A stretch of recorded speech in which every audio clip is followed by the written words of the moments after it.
How's it going, everybody? This is Luke from Coffeehaus, and today we have a little bit of a different video here for you. No, we're not going to be reviewing anything, but what we're going to be doing is talking a little bit about what we do at Coffeehaus. Obviously, you've seen the equipment reviews, and some of you have also went a little bit further, saw that we did, coffee roasting and everything like that. But we do a lot here at Coffeehaus, and I think it's important that I and the rest of the team get some screen time talking about those things that we do on the day-to-day.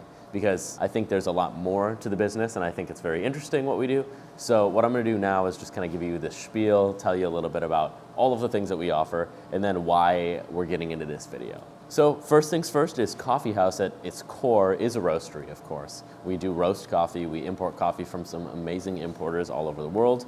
And we also do tea, a lot of things like that. All of the products to help supply cafes with the things that they need in and around our area. Cleaning products, filters, water filters, so paper filters, water filters, everything under the sun, including equipment, and just helping get off the ground, which leads me into the second part, which is the consultancy side of our business. Ultimately, what that looks like is we help people get off the ground when they're ready to start a cafe. Maybe they have a budget, or maybe they just have an idea.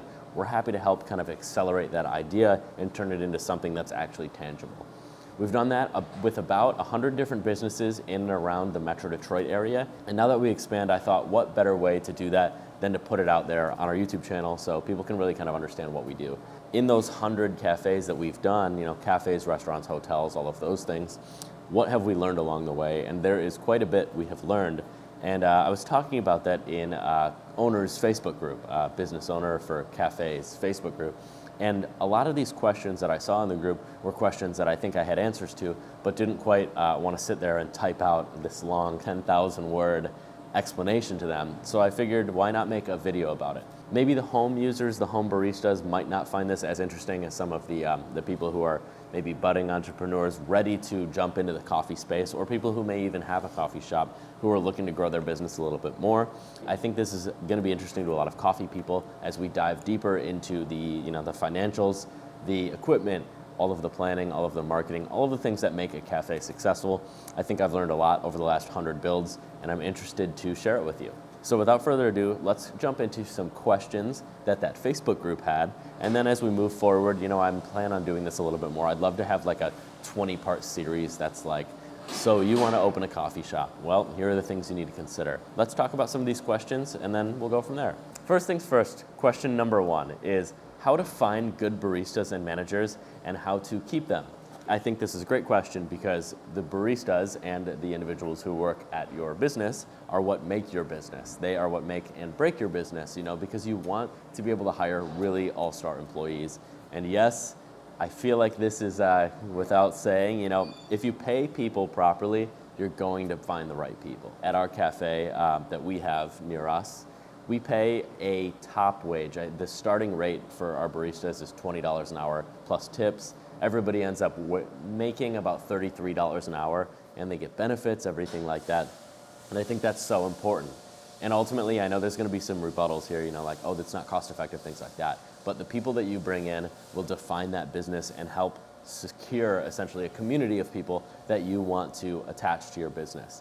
I think cafes are infinitely successful when they have a community that supports them, but you need people from that community to work there, and their community outside of work will bring more people in. I think also if you want to bounce around to other cafes, there are some really all-star baristas who work at maybe neighboring cafes, and we have admittedly done this, but there are people who are maybe looking for a change, people who are interested in working in something outside of just their regular barista job. Maybe they want to move up in the ladder, be a manager or a supervisor or something like that. And this could be a really great way for them to be able to make that jump. For us, we have 2 cafes that we own, and then we also have our staff at the office.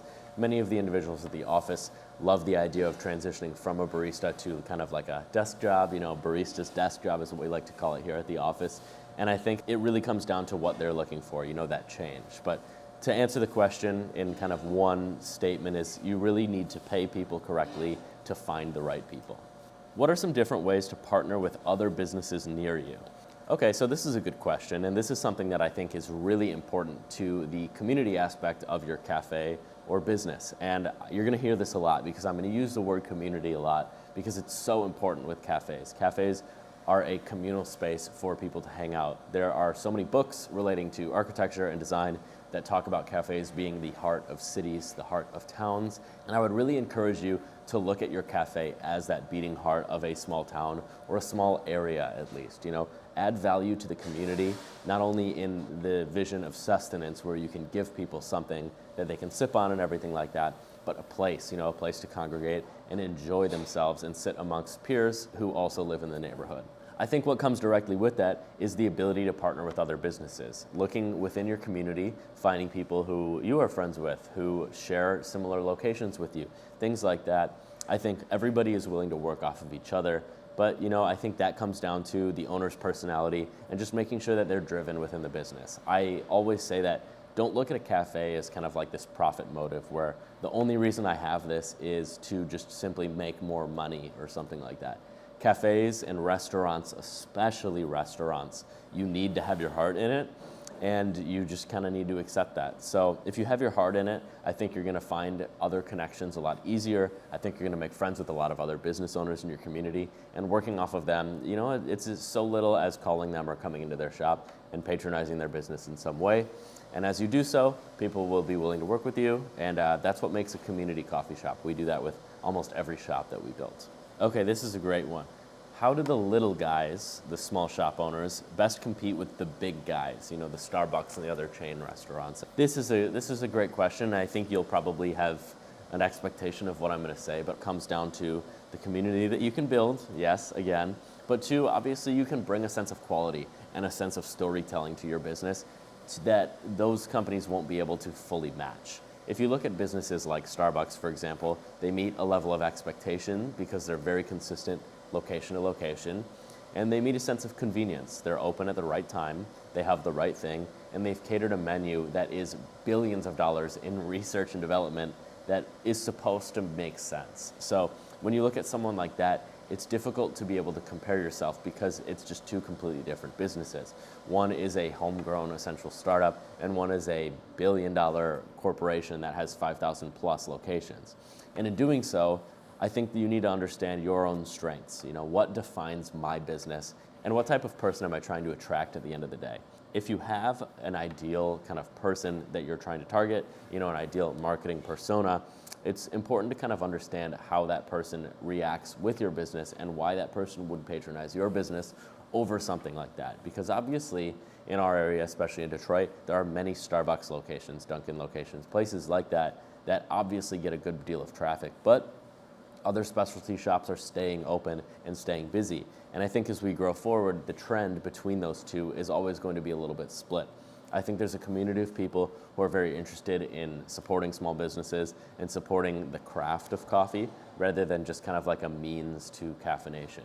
When it comes to building that side of the business, differentiating yourself, I think it's more about understanding what that type of consumer is and designing your entire experience to be beneficial to them, to be something that's interesting to them. Okay, this is a good one as well. What are effective yet low budget forms of advertising? And I think this one, many of you will kind of understand what I'm going to say before I even say it, but social media is your friend. We have many cafes that have hundreds of thousands and millions of followers on different social media platforms just because they're consistent with it. That's what it comes down to, is whether you're doing on Instagram, Facebook, TikTok, anything like that, what matters most is that you sit down and you make something all the time. You get in front of the camera, just as I'm doing here, and really start making some videos, making some nice photos, something that will help push your brand along. The goal with this is to be consistent with it more than anything. So I don't care, and you shouldn't care about the quality of each piece, but you also don't want to just completely post something like every hour or something like that.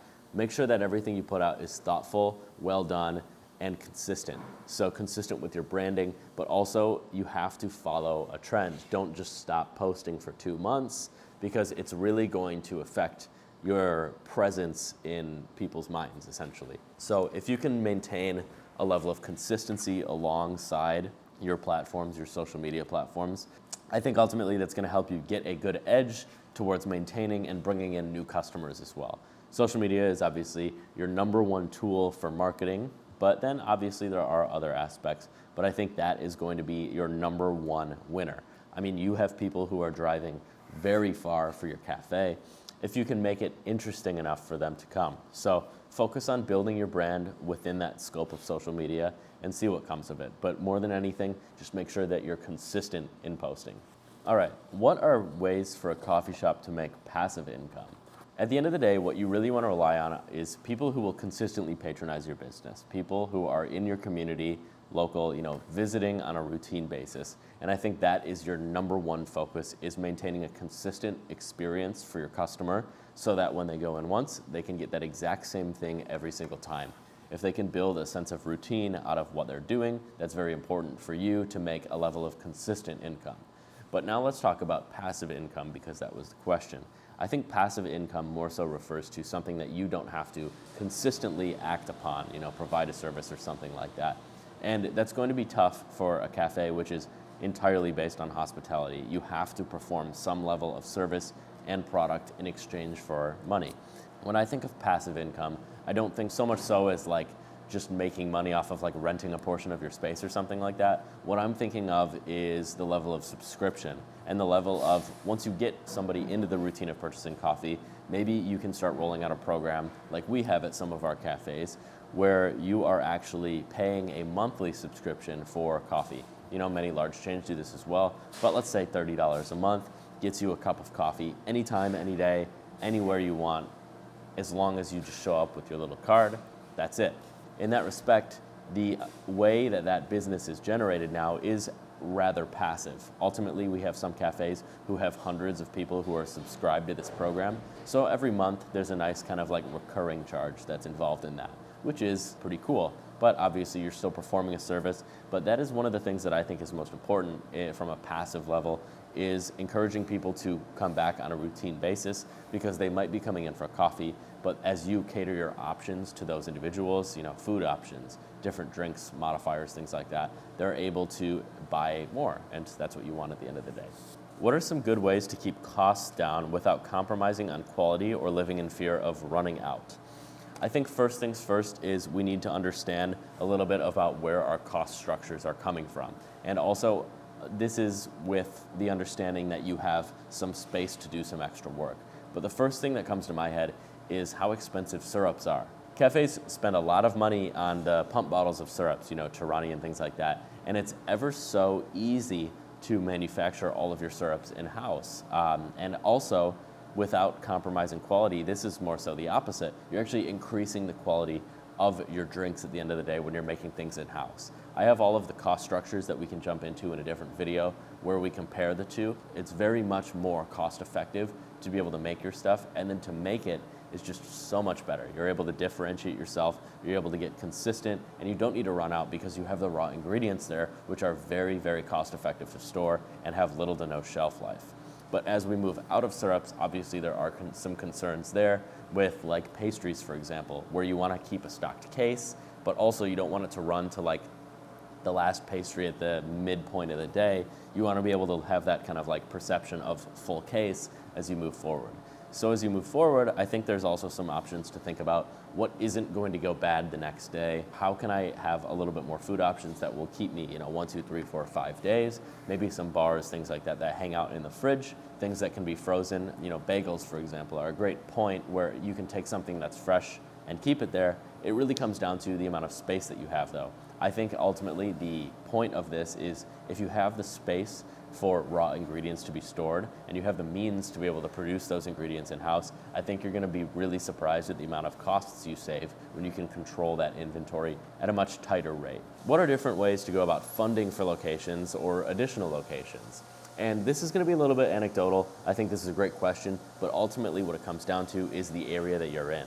Here in Detroit, we have great opportunities for new businesses to help accelerate them and get them off the ground. They provide funding, the Motor City Match, which will match 50% of the amount that you put up, an equal amount, and help you get off the ground to open a new cafe or open a second cafe or something to that nature. We've seen a number of new businesses sprout and be very successful from that program, which is awesome to see. Ultimately, when it comes to resources in a town that doesn't have programs like that, you will have to secure funding in some traditional way, be it a loan, small business loan, or something of that nature. Also, if you're working on expanding a location, there are loans that can help you accelerate that. Maybe if you use Square, for example, for your processing, they're very generous with cafes, loaning $50,000 to $100,000 for cafes that do good revenue. So you might be able to take that 50, 100 grand and actually put it towards a second location, which is awesome. What it comes down to is your own city jurisdiction and what kind of programs are available to you. But there are a wide variety of programs for many large metropolitan cities, and I would really encourage you to look into those before just going out and swiping it on a credit card. That one actually leads me into the next one, which is which point of sale system is the best for a startup? We have used a number of systems, and I don't want this to feel like an ad or anything, but I use Square personally for all of my processing needs. I think it's really consistent, really easy, and it rarely goes down. We've only had one instance where it actually kind of hurt us one day. They have a really great loan structure program. They have payroll, they have benefits, everything is in there, and the reporting side of the software is actually really informative as well. Even though the POS systems are like $1,500 for the good one, I would recommend using them if you're just kind of browsing, which one is going to be the best for me. Ultimately, I think this is a rather general approach to many coffee questions that are in the future. But one thing I want to encourage you to do is if you have questions relating to the back end of the coffee industry, I would really appreciate if you left them down below. There are so many questions about not only the business, the ethos and everything like that, but when it comes to technical, what equipment should we purchase? What water treatment should we purchase? How do we do elevations, CAD work, electrical, plumbing? All of those things we have answers to at least a certain degree, and I'd love to be able to answer all of those. So like I said, if you have questions, please put them down below. That's everything I have for you. My name is Luke from Coffeehaus. I appreciate you tuning into this new style kind of video that we talked about, and we'll see you next time.